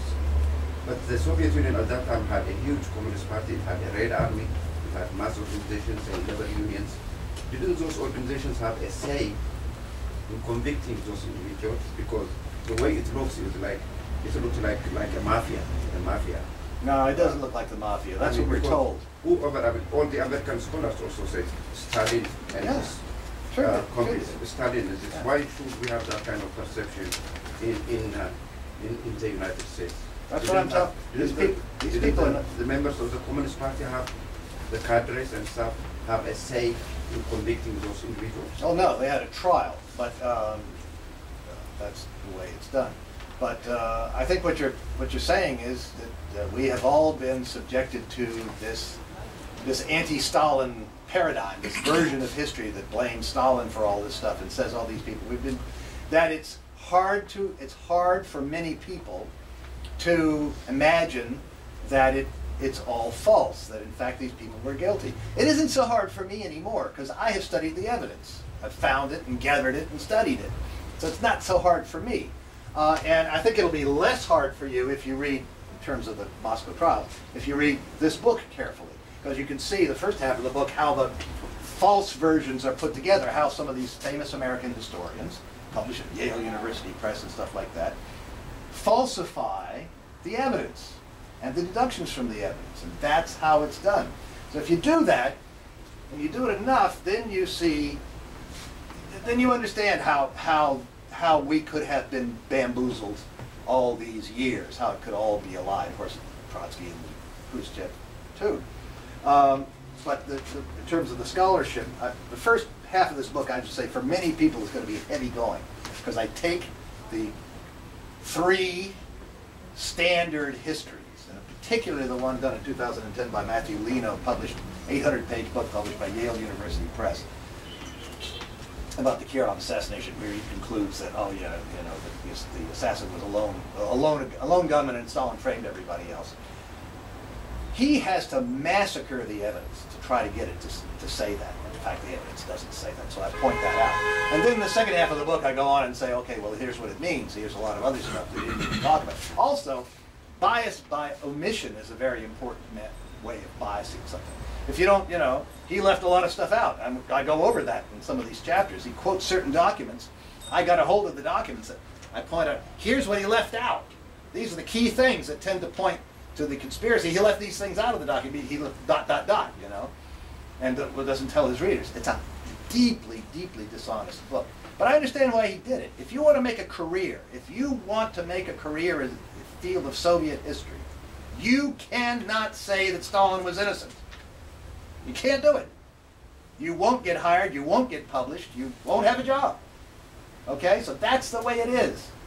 All right, in the United States and in other places, you just can't do it. So that's the world we live in. And yes, we've all been influenced by this. We think, how could this possibly be true? Can't be true. Must be Furr. Must be me. You know, I'm bending the evidence, right? I've got a preconceived idea. I'm imposing my will. I'm putting the evidence on my Procrustean bed and stretching it where it doesn't fit, and cutting it off with the parts that I don't like. You got to read it yourself. I'm not doing that, but it takes some getting used to. This is a new world we're in, where all of that stuff about Stalin was all false. By the way, and I just to repeat, I'm not saying he didn't make serious mistakes. He made a lot of mistakes, but he didn't commit crimes. Anyway, if they committed some crimes, all of these people, these Eastern European researchers, these anti-communists, they'd have found them. Believe me, they'd have found them. We'd all know they didn't find them. Yeah. Yeah, I'll let this gentleman. Yeah, Peter. Yeah, I was going to. I remember looking briefly into the archaeological dig they did in Ukraine and the evidence that I think was published maybe a year ago. Yeah.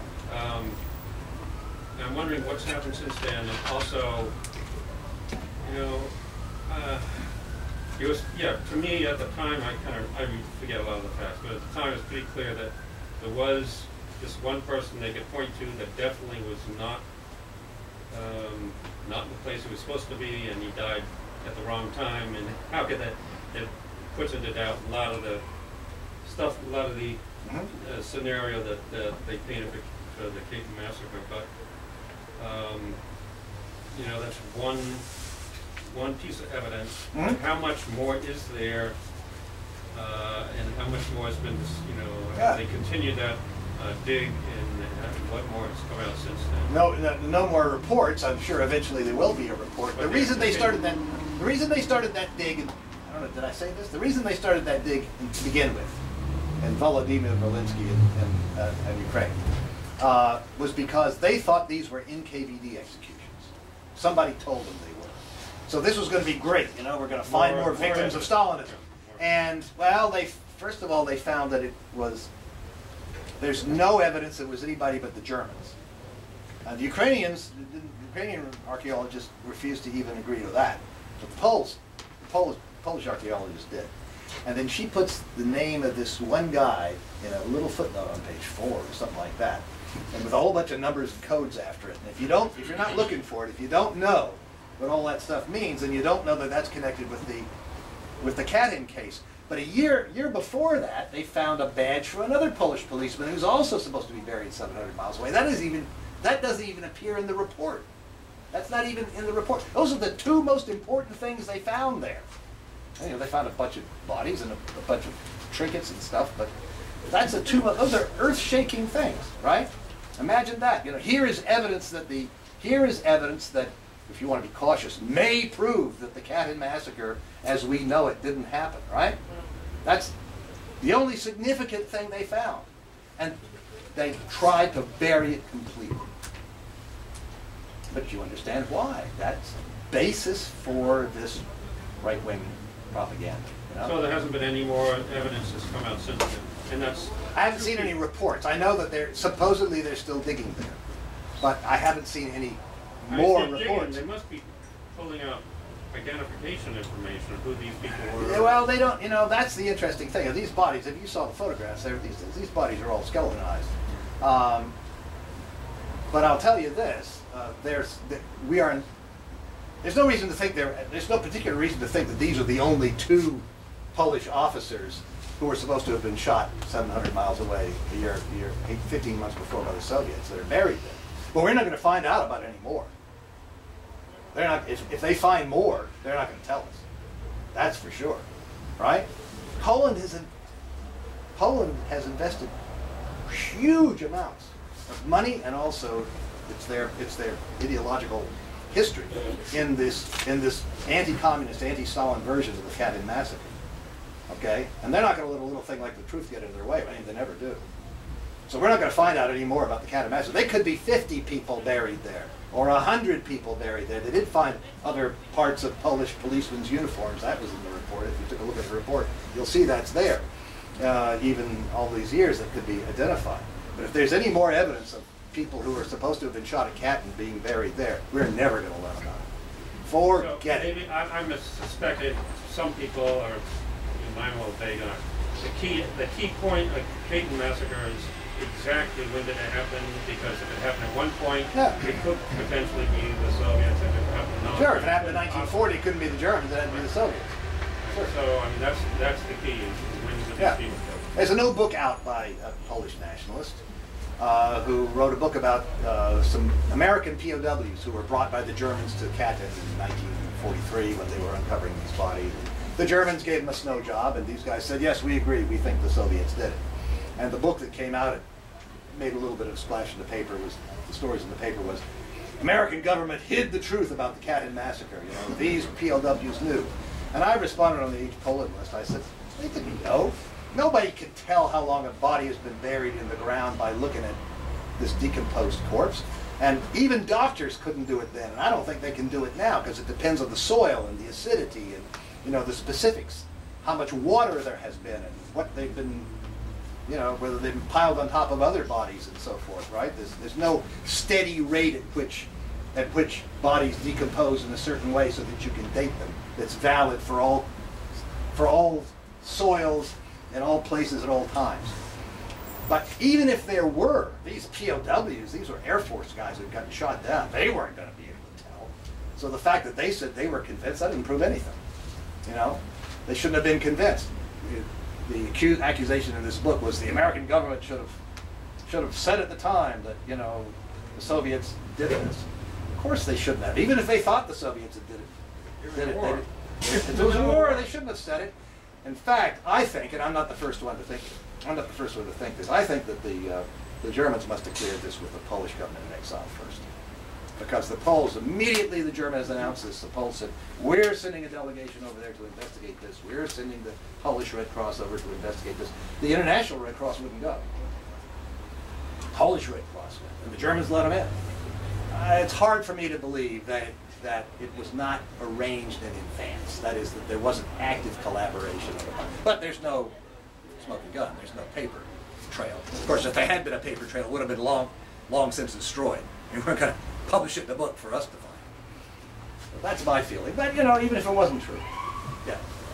So, no smoking gun. So, you know, a lot of I've seen people criticize you or try to criticize you, Grover, in different contexts for the reliance on the confessions. Right, and I wanted, you know, that is to say, you know, so people will say, how can you use, you know, the transcripts of the confessions when we know, or when we think we know, or at least we know in some cases, or think we know in some cases, that there was coercion used or threat of coercion used to obtain them, and so they, without, of course, having really engaged with your work in detail, they'll kind of try to throw the whole thing into doubt by suggesting that the reliance on confessions is somehow like, you know, a priori, or, you know, like inappropriate, or you know, normal, like ignoring torture or whatever. I've heard you respond to that before, but I thought it might be interesting from, you know, for people to hear, you know, how you address that from a standpoint of historical method, like how, you know, how do you use confessions? How do you factor in the possibility or the actuality in some cases, right, of coercion, and how does that, you know, relate? Yeah, I mean, I'll just leave it there. I mean, I could follow it up, but I'll just leave it there. I mean, well, I discussed this in the book. Right. It's called something about torture. I forget the exact title of it. Torture and the historical problems related to it. Okay, so you know, if you want to read about what I have to say, it's in there. But I mean, briefly, first of all, a confession of guilt can never be evidence of innocence. Somebody confesses guilt to a crime doesn't mean that they did it, but it certainly isn't evidence that they didn't do it. Okay. People can confess, whether tortured or not. People can confess falsely. They can also tell the truth. We don't know. Even if someone is tortured, and of course there's no evidence at all that any of the Moscow trial defendants were tortured or threatened. There's no evidence that they were. But even if they were, that doesn't mean that what they said was either true or false. Okay? People can confess. People can lie when they're not tortured. They can lie when they're tortured. They can tell the truth when they're not tortured. They can tell the truth when they're tortured. We have certain limited corroboratory evidence. In the case of Trotsky, in the case of some of the Bukharin, some of the Moscow trial stuff. In the case of Radek, for example, Radek in the Moscow trial claimed that he got a letter from Trotsky at a certain particular time of year, February or March, and either Brouet or Getty, one of the two, discovered the postal, the certified mail receipts in the Trotsky archives, March the 3rd. Exactly the right time. Okay, so we know he was, you know, there's certain places that we can test that we know he was telling the truth. Does that mean he told only the truth? Well, it doesn't mean that. We have to go by the evidence we've got. All right? And remember, the fact that there is no evidence that somebody committed a crime, we were talking about this before, the fact that there may not be any evidence, the fact that John Gotti is charged with murder and he gets acquitted, when you get acquitted, the finding is not guilty. But you know, a not guilty finding at trial doesn't mean you're not guilty, right? What it means is we didn't have enough evidence to convict you. That's what it means, right? It doesn't mean you didn't do it, all right? So even if we had no evidence against Bukharin, we would just say, well, we don't have any evidence. We don't know if he did it or not, all right? the fact that, but in fact, all the evidence we have, and we do have some evidence, and some of it can be checked. Some of it can be double-checked by other sources. The evidence we have points towards his guilt. And that's what we've got until something better comes along. That's what we've got. The fact that it's not enough to convince you, I'm not convinced either. I mean, I'm open-minded about it. The thing about it is, the nice thing about the dead is they're always dead. So therefore, we don't have to worry about violating their rights, because they don't have any rights. They don't have anything. They're dead. So if more evidence comes out in the future, we can reconsider the case, we can reopen it, we can change our minds, we can do all of that, right? But until then, we go by the evidence we've got, and all the evidence says they're guilty. The people who say they're innocent, I mean, maybe some of them are lying, but I think most of them just don't have a clue. They don't know how to read historical evidence. They confuse a trial, you know, with historical reasoning. They confuse not enough evidence to convict, meaning not guilty, with actually not having done the crime. And we all know that's not true, right? And then they confuse that with historical research. They're just confused. There's a lot of confusion. Anybody with a college degree, it seems, thinks that they know how to assess historical evidence. It's just not the case. You really need to do it. You need to practice it. Okay? A lot of people just don't. You know, we were talking about Mike Eli before. I know it's a buddy of yours. You know, and he said, well, you know, I'm not convinced by Grover's evidence about Trotsky. He doesn't have any evidence. Well, I do have some evidence. And he says, furthermore, he didn't do it. You know, the reason that Grover can't prove that Trotsky was involved in Germans and Japanese is that he wasn't. Well, that's just like, you just pull that out of thin air, right? Okay, the fact, even if there was no evidence that he was involved with Germans and Japanese, wouldn't mean he didn't do it. It would just mean we don't have any evidence. All right? That didn't mean he's innocent. It means we don't have any evidence. Maybe he covered his tracks. Not only him, but in any case, right? So you have to go by the evidence you got. You're a materialist, you go by the evidence you got, not by the preconceptions in the back of your head or somebody else. How are we doing time-wise? Well, actually, I have we're kind of doing a little too well in terms of time, but I do have an announcement to make to everyone, which is we have reservations for dinner at Mary Chum's, right down the street. They're expecting a large group. Grover's the guest of honor, but the reservations are for 8:30. And it's now what time? 7:45. Oh, so we have lots of time. Okay, but listen, I do want to encourage you, mainly, I mean, not out of any sense of egotism, and not because, you know, they'll go to waste, but to save Alphonse the cost of mailing all these things back to me, because I can't take them on the plane, they're too heavy, all right? And for your own knowledge and edification, I would hope that some of you would buy these books. And if you, I may just say for this wonderful group here, if you don't have the money on you, give me your IOU and you can send me a check, okay? When you get it. I think it's not so much that I want, you know, you to carry the book away, but you really should read this stuff. You really should study it. This is us. When they attack Stalin, they're attacking us. Even if you're not a Stalinist, you know, you may think, you know, Doug over here and my friend Joe, you know, they're in a group. And you say, well, you know, they're not attacking us because we don't think that Stalin was innocent of all this stuff. But yes, they are attacking you. Okay, so when they come hunting for the communists, they're not going to sit you down and say, okay, we've got 20 questions. We're going to see if you're a Stalinist. If you're a Stalinist, then we're going to shoot you. But if you're not a Stalinist, if you only answer 19 of the questions but not the 20th, then we're going to let you go. No. Okay? It's anti-Stalin lies. Now, if it was the truth, we need to face up to it. If Stalin killed people or did horrible things, we need to face up to it. Because we need to learn the truth about the past. And I thought that's what I was going to find. I'm sort of losing hope that I'm ever going to find it now. But I was prepared to find it. Stalin did bad things. We got to find that so that we can see why he did these bad things, and we got to make sure that it doesn't happen again. Right?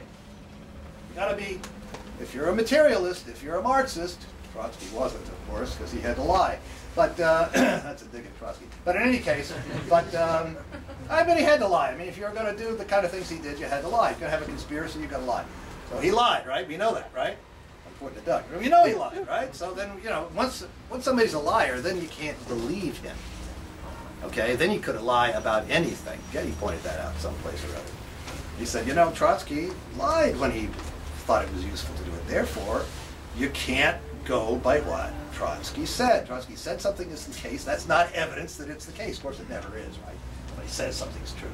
So we need to know this stuff because we're going to be held responsible for the crimes of Stalin. It's very important to us to know about this material, and not only us, but people way beyond us. So you have to then go talk to other people, and you know, we have to spread this. It's very important. This is about us they're talking about. It's about the Kasama people they're talking, right? And they attack Stalin. I know. I'm not blaming you. I'm just saying, you know, you might say, oh well, you know, we don't know about Stalin. We don't necessarily endorse him. They're attacking the communists. Believe me. That come out of you. That come after you too. And Stalin is the main bugaboo, right? That's the boogeyman that everybody attacks the communists. So it's up to us to know about it. We got to know about this stuff. And if it's false, even more we have to know about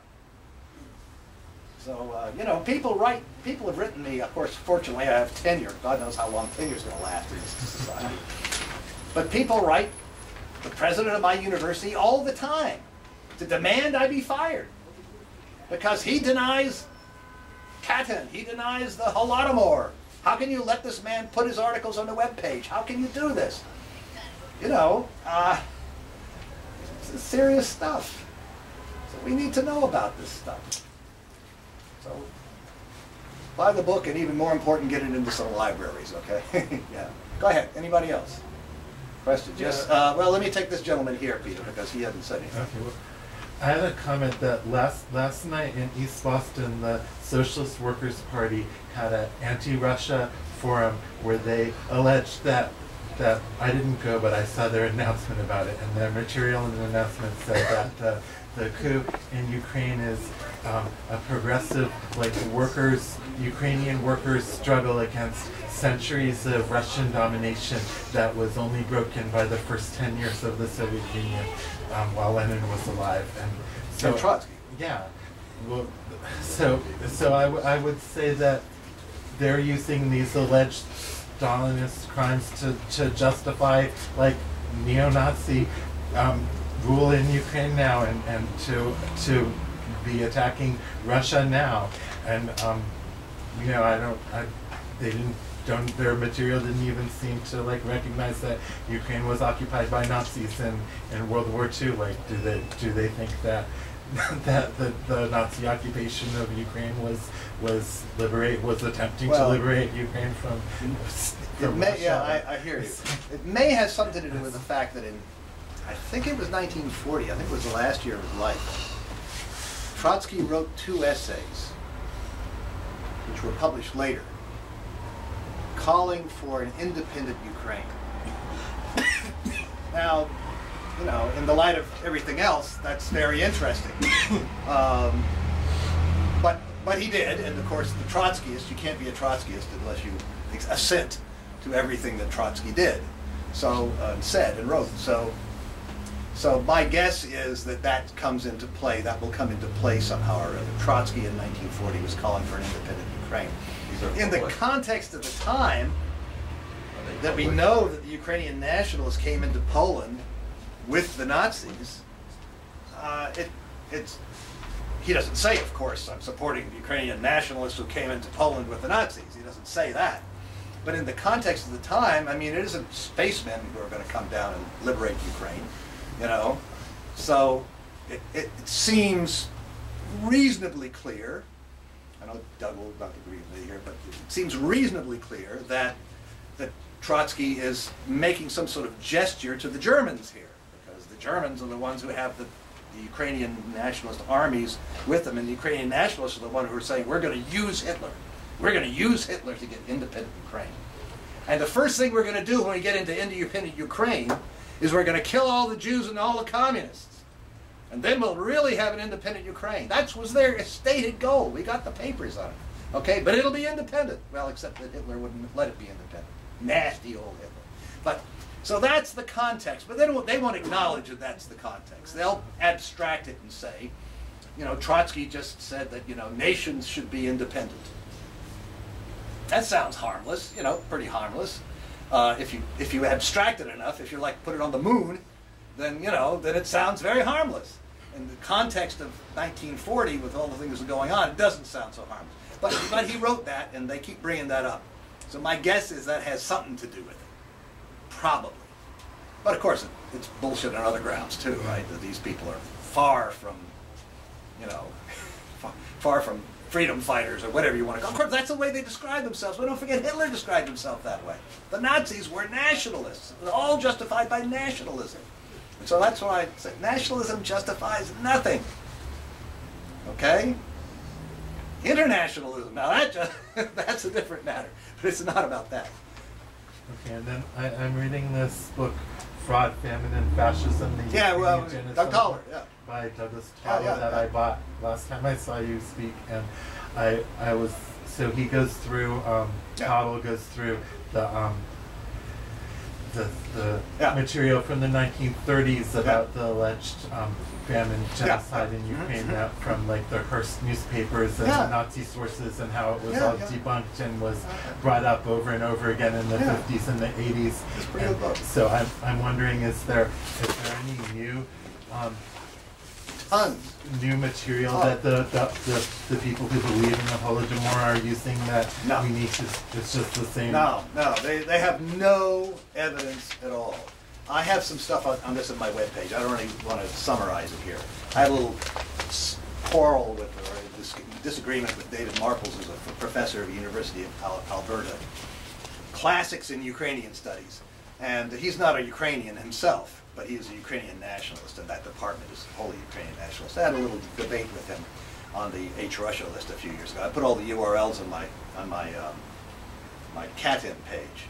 I don't know why I did that, but I did. So they're just they have no evidence. Using the same old Nazi sources that have been They have no evidence at all. That it's not like Katen. I mean, they have evidence in Katen. It looks like some of it's forged, fraudulent, but they have paper evidence that the Poles had paper evidence that the Soviets did it, right?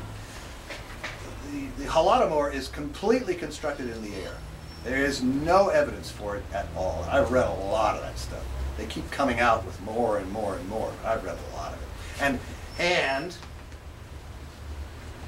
my book on, George has read it, or read a draft of it, my book on Snyder's Bloodlands goes into this in depth, because the first chapter of Snyder's book, the very long chapter, is all about trying to prove that the Holodomor really was deliberate killing of Ukrainians, because he needs those millions of victims. See, otherwise, how can you compare him with Hitler? So he needs to come up with millions. So that's the only place to get millions.